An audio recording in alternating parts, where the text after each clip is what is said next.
Chupando limão, vida bagaceira. A pandemia nos trouxe algumas novas ideias sobre a sociedade, a organização da sociedade, a família, antigamente chamada de célula máter da sociedade. Vida bagaceira. São os filhos do bagaço. Os filhos do bagaço.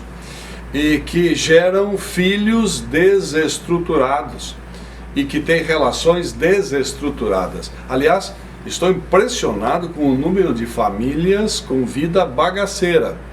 Bagaceira no amplo sentido da palavra, porque são resultados, famílias resultantes de criações de famílias com pais abusadores. Pais abusadores, pais que abusam no sentido amplo da palavra, em relação à permissividade bloqueada e controle estrito e extremo das ações dos filhos, que resultam em filhos com dificuldades de relação social e de relação familiar. Filhos que não têm a exuberância da decisão.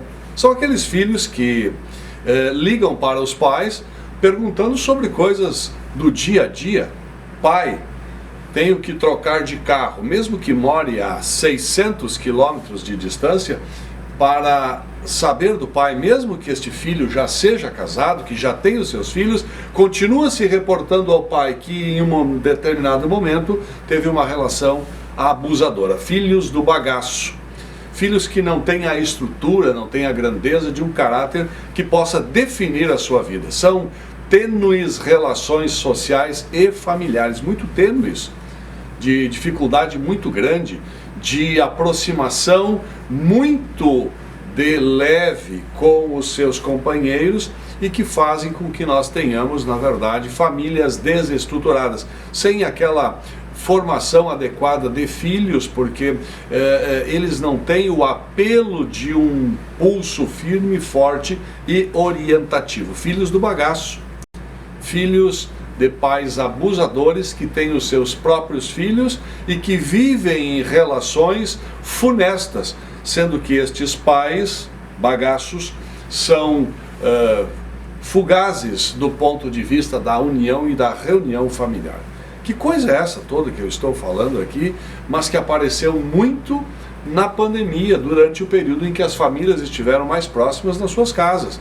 Não é pequeno o número de famílias que se dissociaram, se divorciaram, se desfizeram, sobraram ou restaram filhos destas relações, dessas famílias, de pouca relação realmente profícua. Filhos do bagaço, que são filhos de pais abusadores, que não construíram lá grandes relações afetivas, são filhos normalmente destes pais que são tratados como crianças que merecem e que estão sendo veladas o tempo todo. São presenteadas para granjear a simpatia, são afagadas de forma muito leve, embora são relações em que os pais estejam normalmente muito distantes dos seus próprios filhos, porque estão à mercê das suas próprias relações com os seus próprios pais, buscando coisas do dia a dia. Qual a marca de carro, qual a roupa que compro, onde devo me postar, como devo pintar a minha casa, como devo trocar a minha prateleira lá no serviço, como deve ser o computador, se invisto em um terreno ou compro uma casa, ou se nada disso, apenas relações sobre a relação marital. Esta relação marital que muitas vezes busca, nestas relações abusivas, buscar substrato. São pessoas muito frágeis que eventualmente não construíram um grande patrimônio afetivo, um grande patrimônio de relação paterno, materno, filial. Remédio amargo, relações funestas, oriundas e mais salientes pós-pandemia, em que as famílias se chavearam dentro de casa e lá discutiram a própria relação. Remédio amargo, com você aqui no YouTube.